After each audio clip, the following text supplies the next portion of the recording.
certo? Evangelho segundo Mateus, lá no capítulo 5, tá? Eu quero falar sobre um sermão que não é meu e que é um sermão conhecido aqui nesse Evangelho como o Sermão da Montanha. Esses mesmos ensinamentos foram narrados também por Lucas, mas lá em Lucas ele é conhecido como o Sermão da Planície. Olha que interessante, sabendo disso? Ou o Sermão da Baixada, né? Só que não é Fluminense, não, é Baixada mesmo, lá no Evangelho segundo Lucas. Esse sermão é um dos ensinamentos maiores narrados pelos evangelistas. Eles compilaram o ensinamento de Jesus Cristo durante muito tempo para uma multidão. Aqui no Evangelho segundo Mateus, ele ocupa 3 capítulos, 5, 6 e 7. Em especial, eu gostaria de ler apenas um verso deles. Normalmente não faço isso não. Eu gosto de trazer o que nós chamamos de perícope, né? Que é um parágrafo completo ali das Escrituras, com uma ideia fechada, um ensinamento fechado. Mas hoje eu vou me dar o direito, no aniversário da igreja, de puxar apenas um versículo, sem correr o risco de falar bobagem, do jeito que muita gente faz por aí, quando insere um versículo fora do contexto e fala um monte de besteira, né? É isso que eu quero fazer, não. Eu quero tentar trazer um verso que não tem dúvida no seu ensinamento. Não tem dúvida para ninguém. É muito interessante esse verso. Porque esse verso, ele não precisa de muito estudo para compreender o que esse verso está querendo ensinar. Então, nem muita teologia é necessária para a compreensão desse verso. Até pessoas que não tenham acesso à teologia compreendem plenamente o que esse verso está dizendo. Até gente fora da igreja, quando lê esse verso, consegue entender o ensinamento nele contido. Porque Jesus é muito direto e foi muito direto nesse verso. Então, hoje eu quero trazer para vocês um texto que não deixa dúvida na compreensão dele.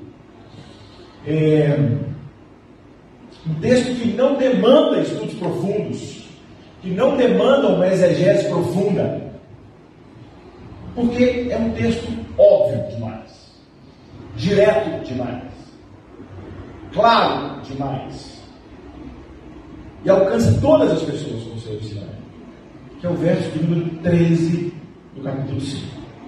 Só esse verso. Verso de número 13 do capítulo 5 do Evangelho de Jesus segundo Mateus, que diz assim: Vós sois sal da terra. Ora, se o sal vier a ser insípido, como lhe restaurar o sabor? Para nada mais presta senão para, lançado fora, ser pisado pelos homens. Irmãos e irmãs, olha só. Por que esse texto é óbvio? Primeiro, porque ele nunca pode ser lido literalmente. É um texto onde uma metáfora é colocada de maneira clara, é uma figura de linguagem. Jesus não está dizendo que a gente é sal, não é verdade? Jesus está pegando uma figura de linguagem onde ele pega uma propriedade de uma coisa e aplica em outra coisa.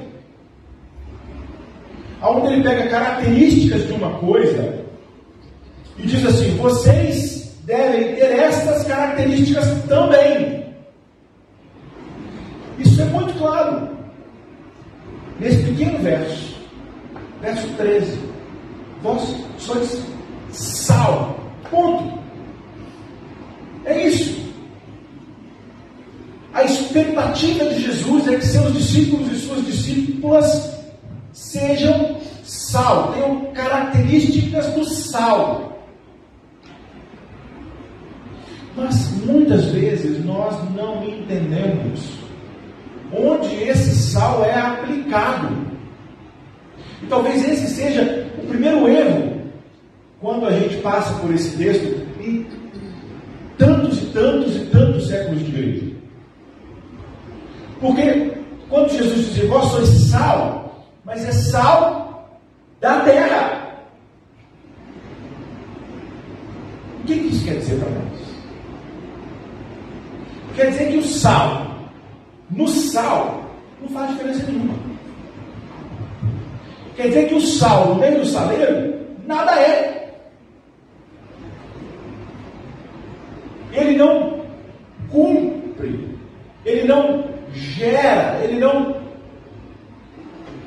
faz, ele não atua, ele não transforma, ele não faz absolutamente nenhuma transformação se ele ficar ali entre os seus. Preso no saleiro é só sal. E que não tem valor absolutamente nenhum, porque está ali preso, sozinho, dentre os seus. É o sal da terra, na sociedade, no mundo. Então a expectativa do Cristo é que nós, enquanto discípulos e discípulos de Jesus, tenhamos as características do sal no meio do mundo, da sociedade, do povo, da vida, da terra.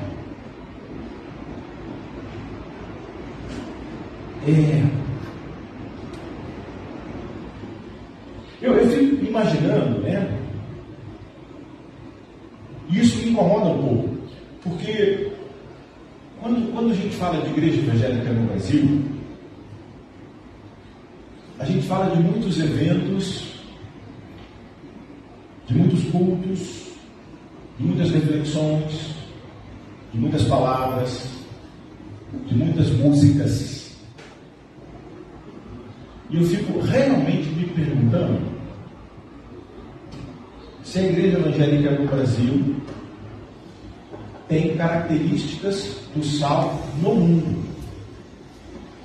Eu fico imaginando se nós tirássemos a igreja evangélica do Brasil, sumíssemos com a igreja evangélica.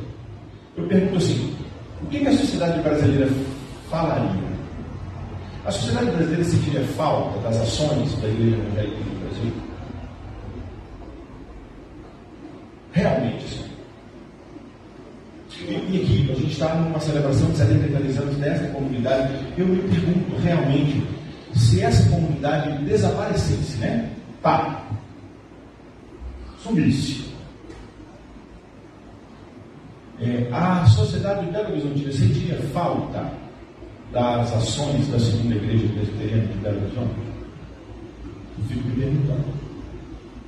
Essa pergunta foi feita há pouco tempo por um pregador aqui, né? Então essa metáfora traz para nós algumas características que são óbvias e que eu gostaria de lembrar de algumas delas hoje. Tá bom?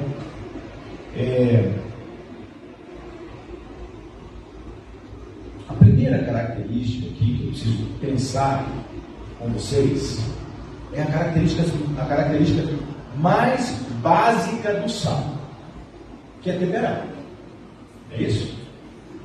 Então, assim, o mais óbvio do sal, o mais óbvio quando a gente vai falar de sal, eu estou falando de sabor. Então eu estou falando que a expectativa do Cristo é que os seus seguidores, as suas seguidoras, proporcionem sabor na vida que tem de sabor, que não tem sabor, que é sem graça, que é sem tempero.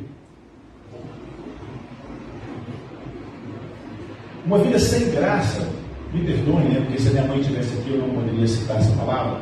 Ela também acha que essa palavra é uma persona, né? E que busca a gente. Esse é o ensinamento que eu digo, né? Quando a gente fala a palavra, viu, Martinho? Cuidado, né? A palavra desgraça. É isso? Uma vida sem graça É uma vida desgraçada, sem graça. Não é assim? Então, quando a gente põe sabor, a gente põe graça. Uma vida sem graça.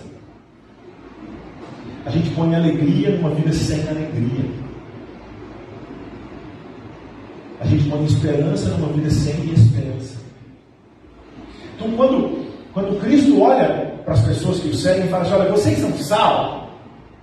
A expectativa dele é assim que vocês vão promover tempero, sabor, alegria na vida das outras pessoas. Essa é a expectativa de Jesus. Em uma coisa simples, em uma metáfora óbvia, e que a gente passa por cima dela. E que a gente nem quer tocar nesse assunto, porque a gente já está cansado de falar de sal da terra, né? Luz do mundo. Chega, já ouvi demais isso, mas a gente esquece do ensinamento contido aqui. De temperar, de dar gosto numa vida desgostosa. De ser tempero. De trazer sal numa sociedade insossa, sem sal. Uma sociedade que está sem sal, insossa, triste, angustiada, cheia de lamento. E seu tempero, ela deixa de ser insossa. Ela pode ter alegria, ela pode ter vida, ela pode ter encontros, ela pode ter saúde.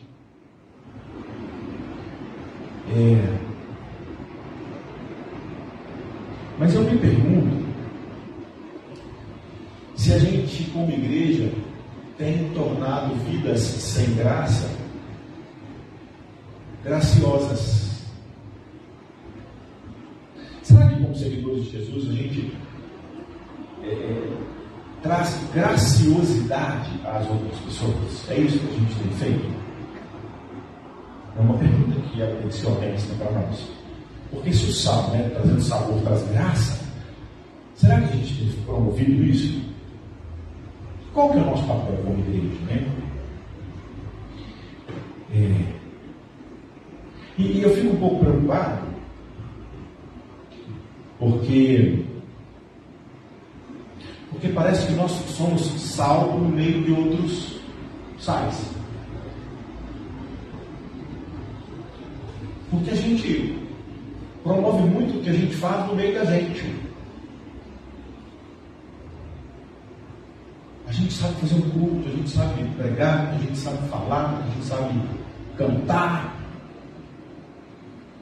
E eu pergunto se isso tem promovido pessoas que levam tempero e vida à sociedade. Porque não é sal dentro do sal, não é sal no meio de sal, é sal na terra. Nós somos o sal lá na terra. É lá na terra, é lá no mundo, é lá no meio, sem medo de ser feliz. É para ir lá para o meio, temperar, salgar, trazer graça, alegria, sorrir, viver com a ética do Cristo. Porque o sal do saleiro é inútil. Para nada mais serve. É inútil. Outra característica também muito básica, Ela tem registro dessa característica do sal no Egito Antigo, na Babilônia Antiga, aqui na cidade de Pitangui, no interior de Minas Gerais, também tem registro dessa característica do sal, Tem essa característica muito em Montes Claros, quando a gente passa por Montes Claros e traz aquelas carnes salgadas, maravilhosas, não é verdade? Dá para dar uma salivada assim, só de imaginar aquelas carnes. O Teoflotone também tem umas carnes incríveis, Passando pelo Teoflotone há pouco tempo, tem um mercado, não sei se vocês conhecem o Teoflotone, tem um mercado, à beira da estrada assim, E ali naquele mercado tem um restaurantezinho que eles servem essa carne salgada, nunca foi na geladeira, fica lá pendurada, salgada lá, E outro dia eu comi uma carne salgada lá, que eu vou falar para vocês, o negócio estava incrível, assim, delicioso. Qual que é essa característica? É a preservação. Então, o sal, além de temperar a vida, ele preserva a ética de Jesus Cristo. Ele preserva os princípios de Jesus Cristo. Ele não deixa com que a ética e os princípios do Cristo se deteriorizem. Numa sociedade que está se deteriorizando pelo individualismo, pelo egoísmo, pela ganância. Pessoas curvadas sobre si mesmo, olhando só seu próprio umbigo, só usando o outro para o seu próprio prazer e se dando o restante. Você não tem um olhar mais do coletivo, você não tem um olhar mais para todos os seres humanos, você não consegue mais respeitar o outro. Você quer que o seu prevaleça e que se dane o outro. É assim que a gente está aprendendo. A sociedade impõe isso sobre a gente. A gente cria os meninos da gente. Eu estou falando que eu tenho um menino de 30, uma menina de 28 e dois enteados agora, um enteado de 21 ou de 19. A gente ensina esses meninos nossos a ser autônomos, independentes. É isso mesmo? Aonde que está a dependência deles de Deus? Aonde está a relação familiar? Aonde que está a cooperação? A colaboração, não é verdade? O senso do coletivo, da família, da casa, a responsabilidade coletiva na família, na casa, na igreja. Entender isso? É uma luta que eu tenho com esses meninos até hoje, gente. É óbvio, sim, ó. Para que esses meninos entendam esse senso coletivo. Porque a sociedade impõe esse individualismo, essa deteriorização do ser humano. Então o sal, quando Cristo fala assim, vocês são sal, ele está dizendo assim, preservem o que eu estou ensinando para vocês, preservem a minha ética, o meu ensinamento, as minhas ações de cuidado, de amor, preservem isso, né? O papel da igreja, então, é conservar essa ética, esses ensinamentos, esses valores do reino de Deus. Um dos valores importantes é a solidariedade. A solidariedade é talvez um dos principais valores do reino de Deus. Esse novo tempo, né? A gente, hoje o Marcos esteve com a gente de manhã, na última vez que ele esteve aqui, né? A última não, porque a última foi de manhã, a última então, né? Ele falou, ele traduziu o reino de Deus como um mundo novo do jeito de Deus. E a gente herdou isso, a gente repete isso agora, ficou meio que a tradição nossa, né? Então esse mundo novo do jeito que Deus quer, com dignidade para todas as pessoas, tem nele solidariedade. E aí eu pergunto assim, quando a gente fala de ações de solidariedade na sociedade, o que vem na cabeça da gente? Vocês veem uma igreja evangélica fazendo uma ação de solidariedade na Praça 7? Vamos falar a verdade?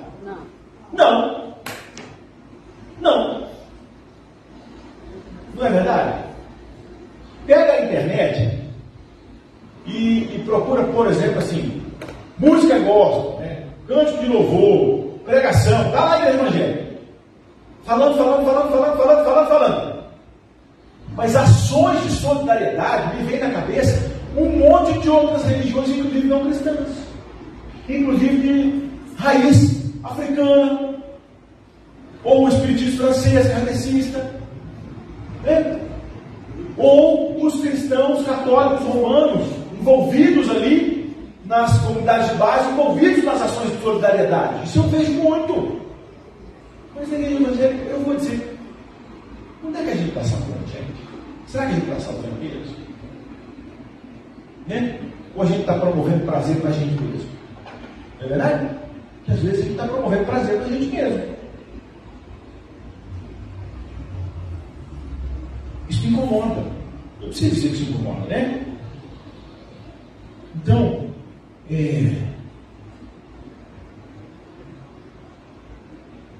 eu preciso pensar com vocês. O que essa metáfora é relevante para nós hoje?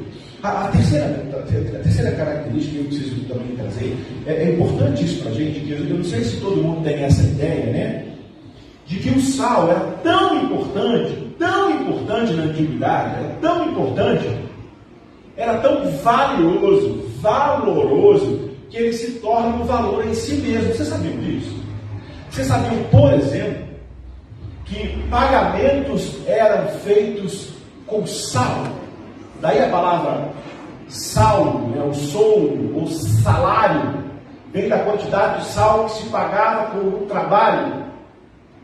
De tanto valor que tinha o sal. Porque o sal temperava, porque o sal conservava, preservava, né? O sal tem características anti-inflamatórias, antibacterianas, né? O sal cura. Não é verdade? Um monte de coisa assim, mano. Menino lá em casa põe água com sal. Né? Tá garganta inflamada aqui. Faz um gargarejo com água com sal, morre aí, menino. Isso aí vai parar. Não é assim? É assim. Funciona. Limpa bem direito, todo mata os bichos, tudo lá, é maravilhoso isso. Então, quando eu falo do valor, né? Se tornando aqui um pagamento, um valor em si próprio, né? Eu pergunto, a igreja tem um valor em si mesmo? Qual que é o valor da igreja evangélica no Brasil? Qual que é o valor da segunda igreja aqui no Barro Preto? E retorno. Se a igreja deixar de existir, as pessoas sentirão a ausência dela. E eu fico pensando, nós estávamos conversando com o Melissa aí, que está aí trabalhando hoje com a gente, né? Nosso diaconisa, falando do serviço assistencial que a gente tem na igreja. Porque agora é o mês de retomar o serviço, tivemos aí um recesso de férias e tal, e aí estamos escolhendo aí, vendo qual que é o dia. O ano passado era a quarta-feira do mês a reunião, esse ano a gente vai colocar no grupo. Quem tiver interesse de trabalhar, e aí é ótimo, né? Já vou fazer aqui uma chamadinha, porque eu preciso fazer isso, né? Quem quiser se envolver nos serviços assistenciais da igreja, por favor, fica ligado, fala comigo, fala com a Melissa lá fora, a gente coloca lá no grupo do Serviço Assistencial Dorcas, porque a gente tem muitos projetos. Nós temos um centro de psicologia de décadas funcionando para atendimento social aqui no prédio da igreja. A gente tem ações com as mulheres lá com a Guarulhos, que são mulheres excluídas, marginalizadas, né? Usadas pela sociedade, jogadas fora pela sociedade. A igreja todo mês tem lá uma oferta destinada às mulheres da Guarulhos. A gente transforma isso em algum material que elas necessitam. Elas escolhem o que está precisando lá, ora fralda, ora mantimento, né? Ora material de higiene pessoal. A gente tenta dar um pouco de dignidade a essas mulheres que estão lutando para ter uma gota de dignidade nessa sociedade, que são excluídos e marginalizados. É isso? Tem os projetos, por exemplo, da castração ecológica, que a gente tenta minimizar um pouco essa destruição que a gente faz aí por esse mundo, jogando plástico fora. Então, algumas ações são pequenas, são muito pequenas mesmo, mas elas são importantes e são pedagógicas para nós.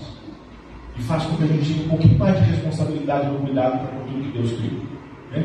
Então, quando eu falo de relevância, de valor a si mesmo, eu preciso entender qual é o valor que a gente tem quando a gente atua na sociedade. Que valor a gente tem? Eu posso dizer, pelo menos um pouquinho, algumas pessoas, se a segunda igreja existir, as pessoas que são atendidas aqui no centro de psicologia vão sentir uma falta imensa, porque elas têm saúde aqui, com os profissionais da psicologia que atendem voluntariamente. Entendem isso? Eu sei que as mulheres da Glória Cruz vão sentir falta nossa.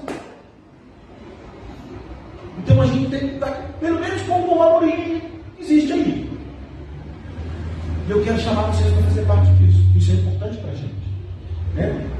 Então, o sal também tem esse valor. E por último, eu preciso pensar aqui que tem uma característica muito interessante, que nós aqui não temos muito hábito de conhecer essa característica, né?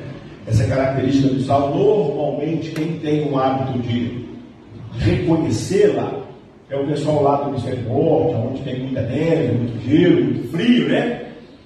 E que em dias de muito frio, de neve, de gelo na calçada, o que acontece quando as pessoas saem de casa? Tombo, queda, um atrás do outro, porque o gelo escorrega muito, não é verdade? E o que derrete esse gelo, trazendo segurança para as pessoas? Sal. Caminhões de sal nas ruas. Né? Sal para todo lado, jogando as portas de loja, você entrar, viver, você ter segurança, não cair. Então, olha que característica interessante, né? Eu não sei se essa característica estava na cabeça de Jesus nesse momento, mas eu preciso trazer ela para cá, porque ela tem relevância para nós hoje. Essa característica de derreter o gelo. Derreter o gelo. Eu quero acreditar que Jesus tem a expectativa de que a gente tenha ações que derretam gelos. aqueçam corações. Ações que impeçam pessoas de escorregarem e cair. Eu quero crer nisso, porque eu penso que isso é relevante. Nós, enquanto discípulos e discípulos de Jesus, temos a característica de impedir o outro de cair, de ajudar o outro, de aquecer o outro, de proteger o outro. Aqui eu fecho nos balanços, fechando o balanço de 73 anos da segunda igreja, né?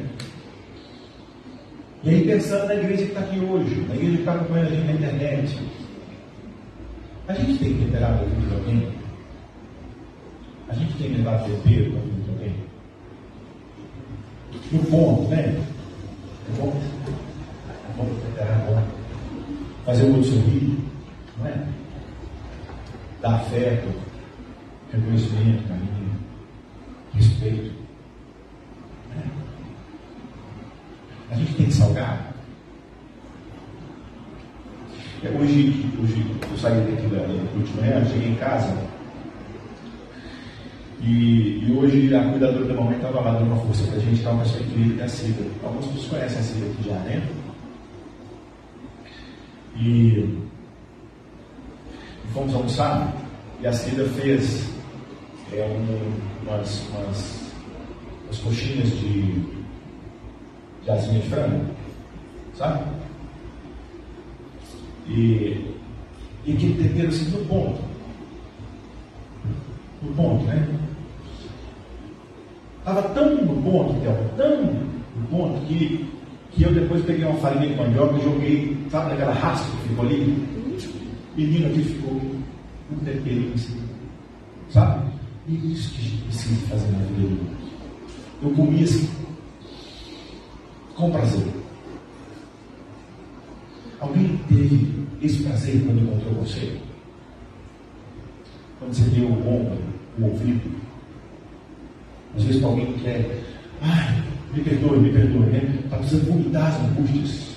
E precisa de um ouvido. Às vezes você não tem nada, você pode falar, estou aqui, vamos falar. Eu já tive atendimentos pastorais aqui, onde a pessoa foi para o gabinete pastoral e falou 1 hora sem cessar. Terminou a fala de 60 minutos. Aí na hora que ela terminou, eu fui falar, fui dar pelo menos uma direção pastoral, para concluir. Ela botou a mão em mim e falou assim: nossa, pastor, quero agradecer ao senhor demais, muito obrigado, foi uma bênção conversar com o senhor, estou indo embora. Eu falei, tá bom. Deixa eu perder o horário desse negócio aqui. Só ouviu, aliviou, temperou a vida daquela pessoa. Então, que a gente tempere, que a gente salve, que a gente preserve a ética, o valor, e que a gente ajude as pessoas a não cair. Mas isso é lá no mundo. Porque se a gente continuar fazendo isso só aqui, deixa eu dizer, para nada mais presta, a não ser que seja jogado fora. E é o que tem muito por aí, viu, gente? Tem gente falando entre si próprio ali, e que não está nem aí no que está acontecendo aí fora. Que Deus nos ajude e faça de nós gente relevante. Falta de atitude, ações, né? Que de fato reflitam, dignifiquem o Cristo nessas nossas ações. Deus nos ajude. Vamos ficar de pé. Eu quero, antes de nós irmos para a mesa, eu quero que a gente tire um tempinho só de silêncio. Eu pedi para ficar em pé, quem quer uma ação, sabe? É como a gente fala assim, eu quero ir pronto, né? Quero prontificar, sabe? E o convite é que a gente olhe para dentro da gente. Cada pessoa olhe para dentro de si própria. É outro problema que a gente tem, viu, gente? A gente, quando olha o povo do sermão, a gente quer aplicar a vida desse, os ensinamentos desse sermão, a vida de todo mundo ao nosso redor. Deixa eu dizer, ele é para mim, né? E a gente precisa aplicar, né, Eugênio? Bem-vindo aí, Eugênio, fica à vontade aí. E a gente precisa aplicar, a gente chegou a tempo. E a gente precisa aplicar na gente, né?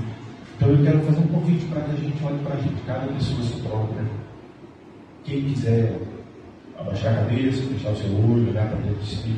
Vamos tirar esse minutinho de reflexão, pensando nessas características, essa metáfora que Cristo usou, né?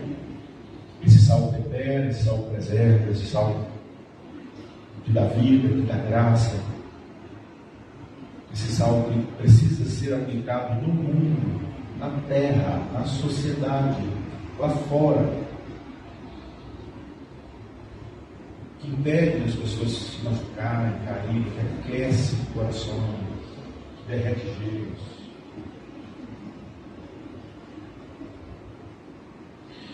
Assim, Senhor, pedimos ajuda ao Senhor. Em nome santo de Jesus Cristo.